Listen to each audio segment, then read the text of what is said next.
How to Influence and Influence People. Gue sangat merekomendasikan buku ini untuk orang-orang yang sedang mencari teman atau sudah memiliki teman namun pengen mendapatkan ilmu tentang gimana caranya kita bisa menginfluence seseorang atau bisa memperkuat pertemanan kita maybe, atau ingin memperluas jaringan relasi dan bagaimana kita menghadapi sisi sosial kita dengan orang lain di sekitar kita. Because kita ada makhluk sosial dan kita memerlukan banyak sekali skill untuk membuka ruang sosial lebih besar lagi. Jadi gue akan baca per bab, dimana di sini terdiri dari berbagai macam bab, dan kita akan langsung mulai ke bab pertama, dan gue akan skip beberapa halaman sebelumnya, dan gue akan langsung masuk ke dalam bab pertama dari buku How to Influence and Influence People karya Dale Carnegie. Oke? Kita akan langsung masuk dalam bab pertama. Judulnya adalah Kalau mau mengambil madu, jangan tendang sarang madunya. Pada 7 Mei 1931, perburuan manusia yang paling sensasional di New York City mencapai puncaknya. Setelah berminggu-minggu pencarian, Tugan Crowley, sang pembunuh penembak yang tidak merokok atau minum alkohol, telah terdesak. Terperangkap di apartemen kekasihnya di West End Avenue. Sejumlah 150 polisi dan detektif menyerbu tempat persembunyiannya di lantai teratas. Mereka membuat lubang-lubang di atap. Mereka berusaha mengeluarkan Crowley, si pembunuh polisi, dengan gas air mata. Lalu mereka memasang senapan mesin di gedung sekitar. Dan selama lebih dari 1 jam, salah satu area hunian mewah New York itu menggemakan letupan pistol serta semburan senapan mesin. Crowley yang berjongkok di balik sofa tak henti-hentinya menembaki polisi. Puluhan ribu orang mengamati pertempuran itu. Sangat dahsyat. Kejadian seperti itu belum pernah terlihat di trotoar New York. Ketika akhirnya Crowley ditangkap, komisaris polisi E.P. Mulroney menyatakan bahwa pembunuh 2 senapan itu adalah salah satu kriminal paling berbahaya yang pernah ada di sejarah New York. Dia akan membunuh, kata komisaris, untuk alasan yang seringan bulu. Ya, seringan bulu tuh remeh lah. Namun bagaimana Tugan si Crowley ini memandang dirinya sendiri, kita mengetahuinya. Karena selagi polisi menembaki apartemennya, dia menulis pucuk surat yang ditujukan kepada yang berkepentingan. Dan saat dia menulis, darah yang mengalir dari lukanya meninggalkan noda merah di kertas. Di suratnya, Crowley berkata, "Di balik penampilan luarku ada hati yang lelah, tapi baik yang tidak akan melukai siapapun." Beberapa waktu sebelumnya, Crowley dan pacarnya berada di dalam mobil yang terparkir, bercumbu di pinggir jalan pedesaan di Long Island. Tiba-tiba seorang polisi berjalan mendekati mobil dan berkata, "Boleh saya lihat surat izin mengemudi Anda?" Tanpa mengatakan sepatah kata pun, Crowley mengambil senapan dan membombardir polisi itu dengan semburan peluru sampai jatuh. Ketika polisi yang sekarat itu jatuh, Crowley melompat keluar dari mobil, merenggut pistol si polisi, dan menembakkan 1 peluru lagi ke tubuh yang sudah terbujur itu. Itu adalah pembunuh yang berkata, "Di balik penampilan luarku ada hati yang lelah, tapi baik yang tidak akan melukai siapapun." Crowley dihukum mati pada akhirnya di kursi listrik. Ketika tiba di rumah hukuman di penjara Sing Sing, apakah dia berkata, "Inilah yang kudapatkan karena membunuh orang"? Enggak, si Crowley nggak ngomong kayak gitu.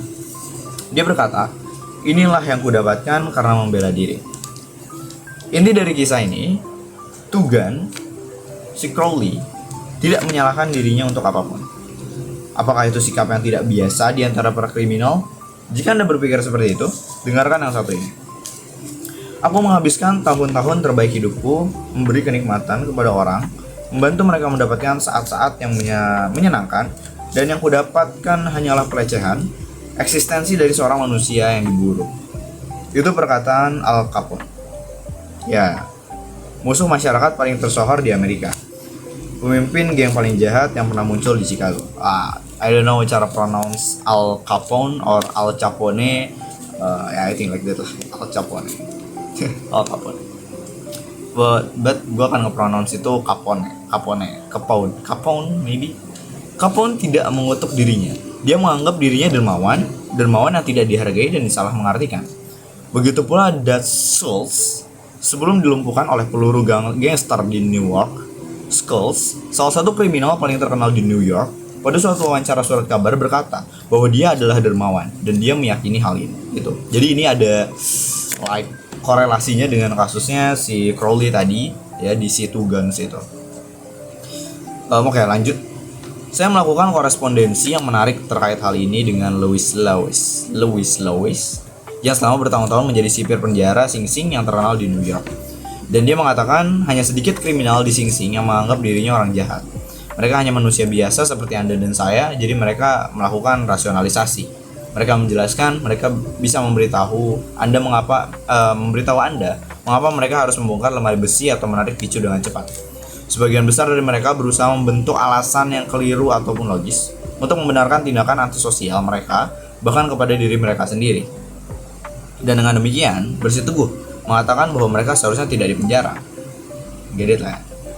Jika Al Capone, Two Gun Crowley, Dust Stults, dan orang-orang berbahaya di balik tembok penjara tidak menyalahkan diri sendiri untuk apapun, bagaimana dengan orang-orang dengan siapa saya dan Anda menjalin relasi? Oke, itu pertanyaannya. Gue akan ulang. Jika Al Capone, Two Gun Crowley, Dust Stults, dan orang-orang berbahaya di balik tembok penjara tidak menyalahkan diri sendiri untuk apapun, bagaimana dengan orang-orang dengan siapa saya dan Anda menjalin relasi?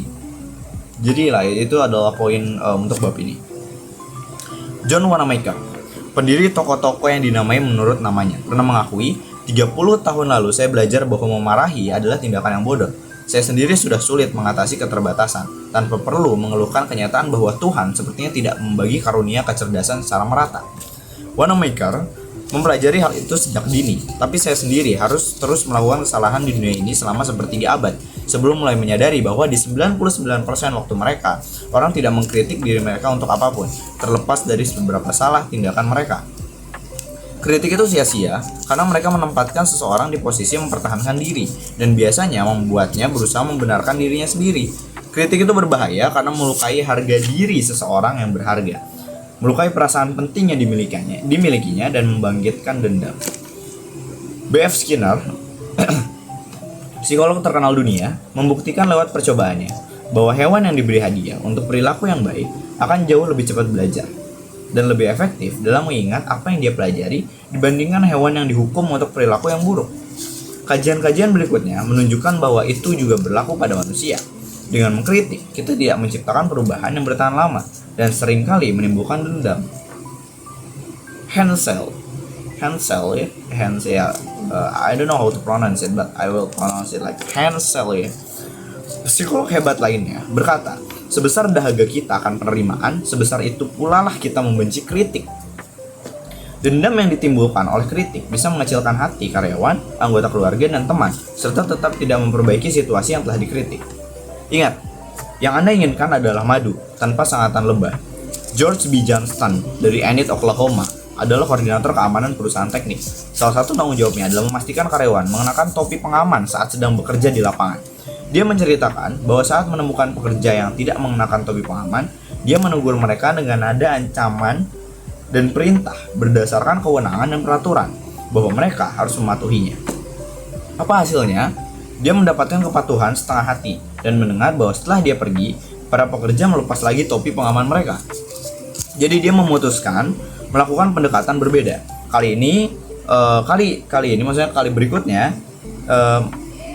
mendapati beberapa pekerja yang tidak mengenakan topi pengaman. Dia bertanya, apakah topi itu tidak nyaman atau tidak pas? Lalu dia mengingatkan dengan nada suara yang menyenangkan bahwa topi itu dirancang untuk melindungi mereka dari cedera dan menyarankan agar topi itu selalu dikenakan di tempat kerja. Hasilnya adalah peningkatan kepatuhan pada aturan tanpa dendam atau kekesalan emosional. Anda akan menemukan contoh kesia-siaan kritik dalam sejarah yang panjang. Misalkan saja pertengkaran yang tersohor antara Theodore Roosevelt dan Presiden William Howard Taft. Pertengkaran yang membuat Partai Republik dulu terpecah, menempatkan Woodrow Wilson di Gedung Putih, serta mengukir baris-baris kalimat yang tebal dan mencolok di Perang Dunia I dan mengubah alur sejarah. Mari kita ulas fakta-faktanya secara singkat. Ketika Roosevelt meninggalkan Gedung Putih pada 1908, dia mendukung Taft yang sudah terpilih sebagai presiden. Lalu Roosevelt pergi ke Afrika. Ketika kembali, dia meledak. Dia menolak Taft karena sikap konservatifnya, berusaha mengajukan diri untuk menjadi presiden periode ketiga, membentuk Partai Bull Moose, dan meruntuhkan Partai Republik. Pada pemilihan umum berikutnya, William Howard Taft dan Partai Republik hanya didukung oleh dua negara bagian, Vermont dan juga Utah. Itu adalah kekalahan terbesar yang pernah dialami partai itu. Roosevelt menyalahkan Taft. Tapi apakah Presiden Taft menyalahkan dirinya sendiri? Tentu saja tidak. Tentu saja tidak. Dengan berlinang air mata, Taft berkata, "Saya tidak bisa membayangkan bagaimana saya bisa melakukan hal selain yang telah saya lakukan." Jadi siapa yang salah? Apakah Roosevelt atau Taft? Jujur saja, saya tidak tahu dan saya tidak peduli. Inti kisah yang ingin saya kemukakan adalah bahwa semua kritik Roosevelt tidak bisa memujuk Taft untuk mengakui bahwa dia salah. Semua kritik itu hanya mendorong Taft untuk membenarkan dirinya sendiri dan berucap dengan linangan air mata, "Saya tidak bisa membayangkan bagaimana saya bisa melakukan hal selain yang telah saya lakukan." Atau misalkan contoh lainnya adalah skandal Teapot Dome. Skandal itu membuat surat-surat kabar berteriak keras pada awal 1920-an. Skandal itu mengguncang negara dan belum pernah ada peristiwa seperti itu di kehidupan masyarakat Amerika. Inilah fakta skandal itu. Albert B. Fall, Menteri Dalam Negeri di Kabinet Presiden Warren G. Harding, dipercaya mengurus kontrak cadangan minyak pemerintahan di Elk Hill di California dan Teapot Dome di Wyoming. Cadangan minyak yang disimpan untuk penggunaan pada masa mendatang oleh Angkatan Laut. Apakah Menteri Fall melakukan lelang izin pengolahan yang adil? Tidak.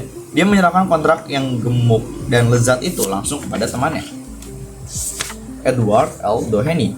Dan apa yang Doheny lakukan?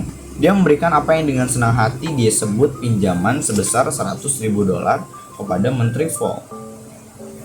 Dengan sikap berkuasa, Menteri Fall memerintahkan marinir Amerika Serikat masuki wilayah itu untuk mengusir para pesaing yang sumur-sumur minyaknya dianggap penyedot minyak dari cadangan minyak Elk Hill. Para pesaing itu yang diusir dengan pedongan senapan serta bayonet bergegas ke pengadilan dan membongkar skandal Teapot Dome tersebut.